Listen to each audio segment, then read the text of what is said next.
Halo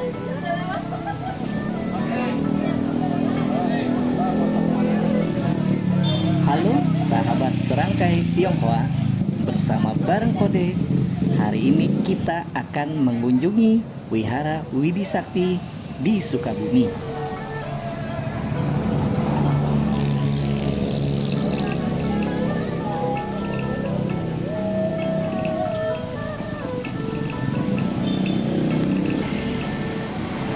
Terletak di Jalan Pejagalan, Kelurahan Nyomplong, Kecamatan Warung Boyong, Kota Sukabumi, merupakan salah satu dari beberapa bangunan tua di Sukabumi yang kami kunjungi.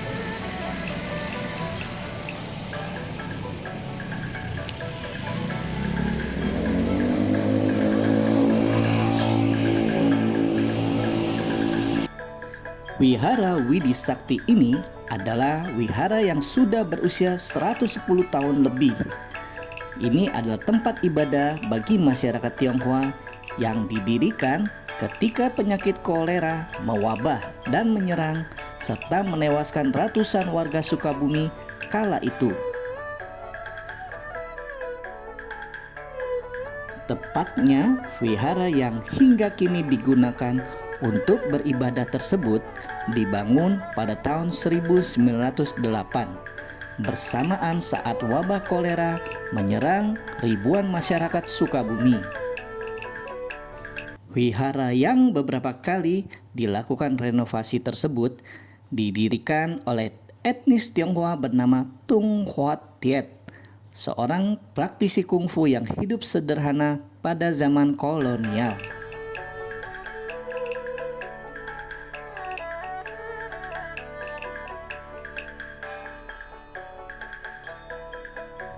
Karena penyakit kolera yang saat itu mewabah dan telah memakan ratusan korban jiwa waktu itu, Tung Hoat-Tiat berupaya mencari obat untuk menghentikan penyakit mematikan tersebut. Sekitar tahun 1908-an, ia lantas pergi ke seorang ahli pengobatan atau yang sering disebut Sinse yang berada di Bogor dengan menggunakan kereta api.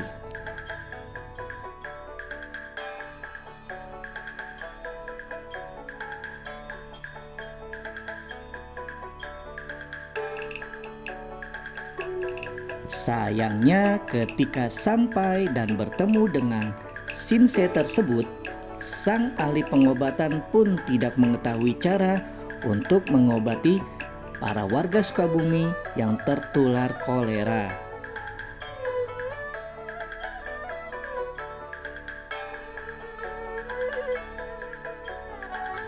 Namun, sang ahli pengobatan meminta Tung Hoat-Tiet untuk mencoba jalan lain, yaitu meminta pertolongan dari sosok leluhur di altar sembayangan yang dianggap sakti, yaitu Kongco Han Tan Kong.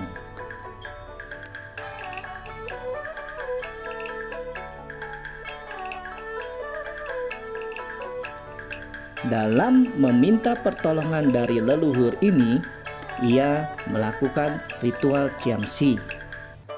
Ciamsi sendiri merupakan ritual yang dipercaya masyarakat Tionghoa untuk bermediasi dengan leluhurnya. Mediasi itu menggunakan sebilah kayu.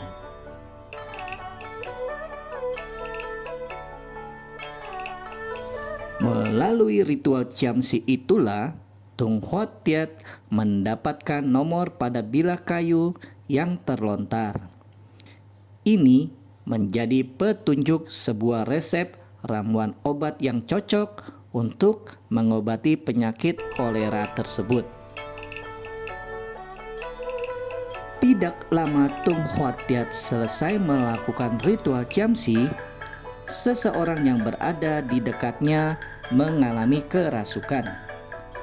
Tung Hoat-Tiat meyakini seorang itu mengalami medium spiritual dan meminta Kongco Han Tan Kong untuk dibawa ke Sukabumi. Dengan menggunakan kereta api, Dan setibanya di Sukabumi, kemudian Tung Hwatiat membawanya ke kediaman. Namun, tidak lama seorang anggota keluarganya pun mengalami hal spiritual. Lalu, Kong Chohan Tangkong meminta digotong keliling 4 penjuru kota yang ritualnya ini bersamaan dengan waktu Cap Gome. Akhirnya, Tung Hwatiat kala itu bersama sejumlah masyarakat Tionghoa meminta izin pada pemerintah kolonial untuk menggelar Cap Gome sebagai upaya untuk mengatasi wabah kolera.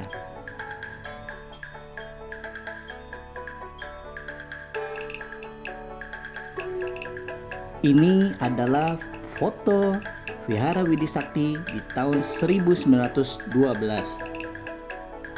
Di tahun 1957, wihara sudah berubah dengan adanya tambahan pagoda di sisinya. Dan semakin semarak dengan adanya penambahan stupa seperti yang kita lihat di gambar ini. Hari ini kami berkesempatan bertemu dengan Saudara Arifin yang akan menjelaskan isi daripada wihara. Sebelumnya, bantu subscribe channel kami ini dulu ya.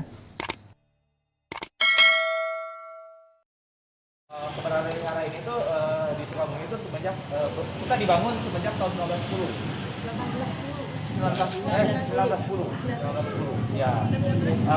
Namun kemudian memang kan seperti kita ketahui kalau bangunan-bangunan Tionghoa itu kalau dia belum ada papan nama biasanya itu kan disebutnya belum resmi ya.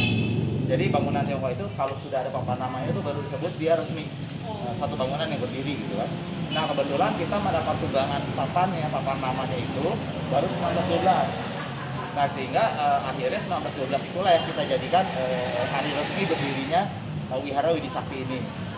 Dulu wihara ini namanya Kelenteng ya, Kelenteng Bi Hian Kiong. Bi Hian Kiong itu adalah Bi-nya tuh dari Seciaume, Bi bahasa Hokkien ya. Itu artinya Sukabumi. Nah, Hiannya itu adalah tuan rumah yang nanti saya akan jelaskan.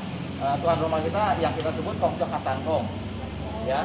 Kemudian Kiongnya adalah sebenarnya artinya sih semacam istana atau tempat tinggal, tempat bermukim ya, sosok Hian Tangkong yang ada di Sukabumi, kurang lebih artinya seperti itu. Namun kemudian sekitar tahun 50-an mengharuskan kita berubah nama menjadi Wihara Widi Sakti ya, dikarenakan pemerintahan yang lalu itu kan sudah menjadi sejarah ya. Di wihara ini ketika umat Buddha mencapai bersembahyang masuk kemari, yang pertama kita hormati adalah Tuhan Yang Maha Esa. Jadi altarnya di depan.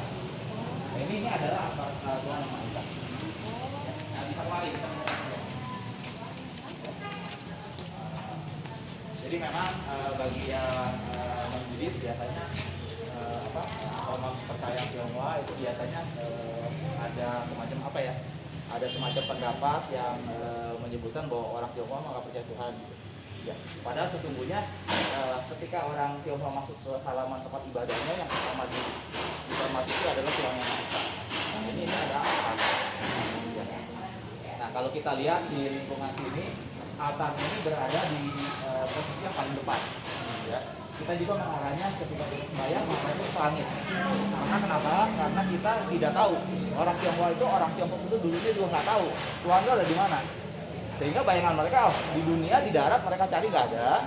Bayangan mereka ada di langit. Makanya ketika mereka menyampaikan satu penghormatan kepada Tuhan Yang Maha Esa, itu mereka menghadap ke langit. Sehingga dalam bahasa Tiongkoknya itu kita menyebut Tuhan ini sebagai Tian Tikong. Tian Tikong itu adalah Raja Langit nomor 1. Tian Tikong. Ya. Kalau upacara perayaannya dia bisa disebut King Tikong. Jadi ada upacara perayaan tuh kalau secara berkala biasanya beberapa hari setelah hari raya Imlek itu ada upacara yang namanya King Tikong. Nah, itu adalah upacara untuk menghormati Tuhan Yang Maha Esa. Dalam kepercayaan Tiongkok, itu biasanya selain Tuhan Yang Maha Esa, kita mempercayai bahwa Tuhan ini punya semacam menteri, punya bawahan. Nah, mungkin kalau di Islam biasanya disebutnya para nabi, ya kan? Kalau di Kristen Katolik mungkin para santo itulah, gitu kan? Nah, kalau di kita itu adalah para konco ini, para konco yang ada di dalam.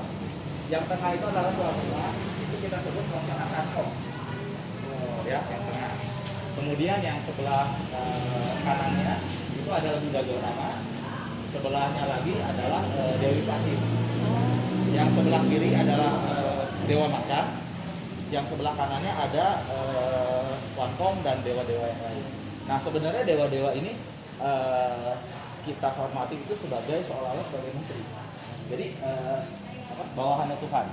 Dimana ketika kita sebagai manusia di bumi, kita menyampaikan satu harapan, menyampaikan satu keluhan atau apapun itu yang berhubungan dengan kehidupan manusia, itu kita sampaikan melalui satu orang tokoh, di mana kita berharap bahwa inilah yang nanti akan menyampaikannya kepada Tuhan Yang Maha Esa.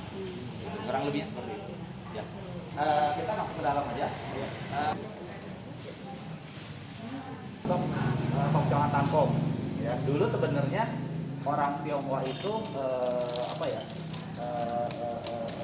menghormati sosok seperti yang kita anggap hari ini para dewa itu.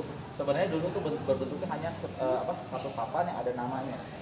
Nah, di kemudian hari, ratusan tahun kemudian, di mana sudah bisa membuat satu patung dari satu wajah, satu tokoh gitu kan, akhirnya dibentuklah sehingga kita bisa lebih fokus untuk menyampaikan harapan kita kepada sosok tokoh yang ada di sini. Ini adalah Hanatongnya, yang ini adalah Buddha Gautama, ya. Yang ini adalah, mungkin yang ini tahu lah, kebanyakan orang pada tahu Dewi Kuan Yin. Ya, kurang lebih ini mungkin seperti apa ya?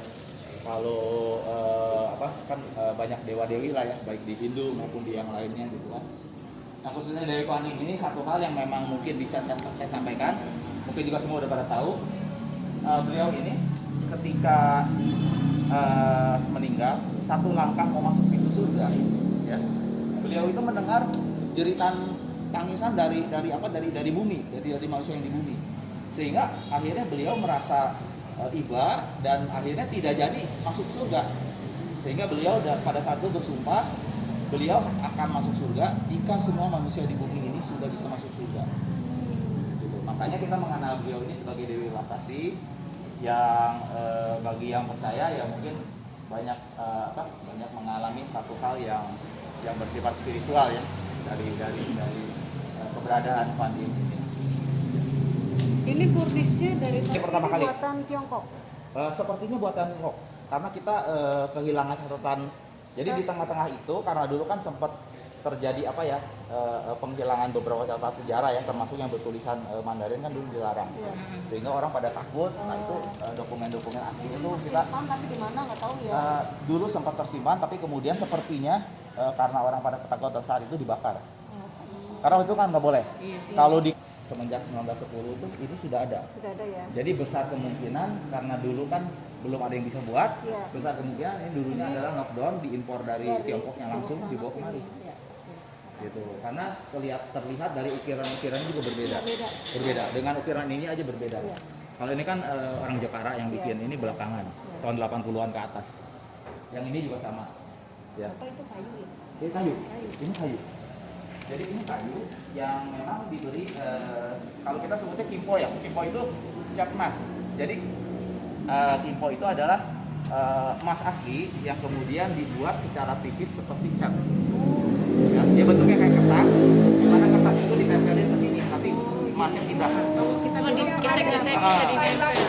Iya, kayak di Thailand betul. Di Thailand juga sama. Kalau dia harusnya mengkilatnya seperti yang di depan, nanti saya tunjukin, ada yang kita udah habis. Bapak maaf ya, saya foto ya. 1910. Bapak 1910. 1910 ya. Ya, ini 1910. Ini keren ya. Ya. Jadi emang dari bentuk ukiran yang saya pelajari, bentuk ukirannya pun ini spesial. Iya. Jadi bukan ukiran-ukiran yang seperti ada pada zaman masa-masa sekarang. itu ukirannya berbeda. Beda ya. Gitu. Detailnya pun berbeda. Bentuk naganya Ya, beda ya. Ini naga kan? Bentuk-bentuknya pun berbeda. Bentuk Iya bentuknya binatangnya, beda ya Pak tokohnya ya. berbeda. Ini apa Pak? Ini sebenarnya kayak Iya, ini ya, ini kayak cilien. barong bukan Jadi ini sini. naganya naga kilin. Naga itu kan ada banyak jenis. Naga ya ini ya. Ya. Oh Ya, iya naga. kalau ini Kayak barong ya, Pak, Ini kayak barong ya? Ini barong. Kalau Kalau ini ini oh ini naganya naga naga. kilin yang ini. Oh iya kok beda ya naganya dia ada Jadi gini ya. Pak? naganya adalah naga darat. Oh. Kilin kita sebutnya. Oh. Jadi ini ada berapa nih satu? Ini naga yang panjang yang seperti biasa ya, Pak ya ini ya, seperti seperti panjang. biasa Jadi, ya. papan ini kan ini Cheng Tian Kun ya. Cheng Tian Kun itu adalah gelar sosok pembentukan kantong. Jadi sebetulnya papan ini dua. Sebetulnya ini terbalik sih. Dari sana. Ini terbalik kebetulan kemarin baru dibersihin. Ini kurang lebih artinya ini kan jadi saya jelaskan dulu ya. Papan ini itu biasanya kalau kita cap bunga Kongco ini kan ditanggung. Ya. Nah di depan barisan itu ada orang bawa papan ini, tiga di kiri, tiga di kanan. Nah zaman dulu sebetulnya ini adalah tulisan yang berkata kurang lebih jangan banyak berisik, ya. Kongco yang terhormat mau lewat, gitu. Ya sebenarnya tulisannya arahnya ke sana. Jadi kalau orang baca lihat, oh Kongco mau lewat nih, udah dekat yang mau lewat, jadi mereka tidak berisik. Atau Tapi kata-kata kan kalau zaman sekarang cap gomenya lain. kata-kata konco yang sering kita pakai untuk sahabat baik kita sekarang Ini adalah umat, ya umat. Ya ini nama umat. Oh, nama Ya ini masing-masing nama umat. Ya nama umat ini ada yang masih nama Mandarin, tapi sebagian ada yang udah nama Indonesia.